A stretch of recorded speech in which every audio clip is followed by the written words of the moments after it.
ایک مرتبہ حضرت جعفر بن طیار رضی اللہ تعالیٰ عنہ کافروں کے ایک قلعے کو فتح کرنے کے لیے اکیلے اس قوت اور طاقت سے حملہ آور ہوئے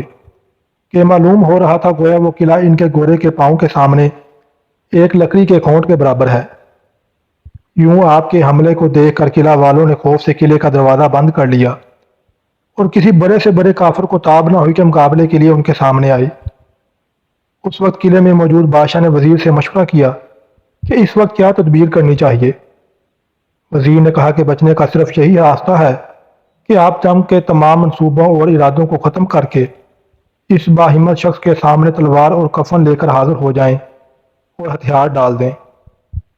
بادشاہ نے کہا کہ آخر وہ تنہا ایک شخص ہی تو ہے، پھر ایسی بزدلانہ رائے مجھے کیوں دی جاتی ہے؟ وزیر نے کہا کہ آپ اس اکیلے شخص کے ہونے کو بے وقتی کی نگاہ سے نہ دیکھیں،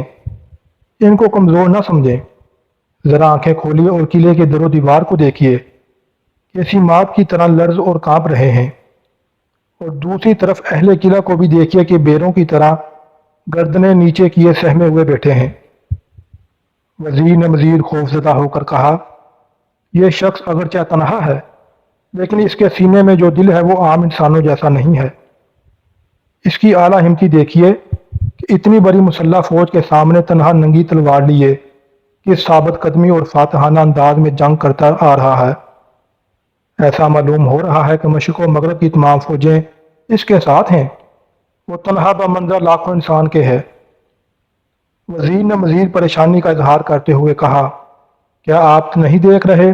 کہ قلعے سے جو بھی سپاہی اس کے مقابلے میں بھیجا جاتا ہے وہ قتل ہو کر اس کے گھوڑے کی ٹاپ کے نیچے پڑا نظر آتا ہے؟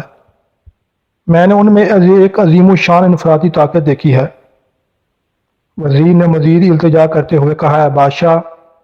آپ کی اس اکثریت سے کچھ بھی نہ بن پائے گا۔ آپ اپنی تعداد کی کثرت کا اعتبار نہ کریں، اصل چیز دل کی قوت، طاقت اور بہادری ہے، اور اس شخص کے دل میں بے پناہ اور بہت زیادہ موجود ہے۔ اور ہاں، یہ نعمت اس وقت حاصل ہوتی ہے جب اللہ تعالیٰ کے راستے میں اپنے نفس کی گناہوں والی خواہشات کو کچلنے کے بعد اللہ تعالیٰ کی محبت و عظمت سے بھرا ہوا تعلق حاصل ہو جاتا ہے۔ بادشاہ سلامت، اس نعمت کو تم حالت کفر میں ہرگز حاصل نہیں کر سکتے، لہذا فی الحال تمہارے پاس اس کے سوا کوئی چارہ نہیں کہ اس جان باز مرد مومن کے سامنے ہتھیار ڈال دو اور قلعے کا دروازہ کھول دو، کیونکہ آپ کی اکثریت بالکل بیکار ہے۔ مولانا رومی اس واقعے سے درس دیتے ہیں کہ ہم اہل اسلام اپنی تعداد کے تھوڑے اور اسلحے کے کم ہونے کی فکر میں زیادہ وقت صرف نہ کریں، بلکہ اصل روحانی طاقت تعلق مع اللہ کے حصول کی فکر کریں۔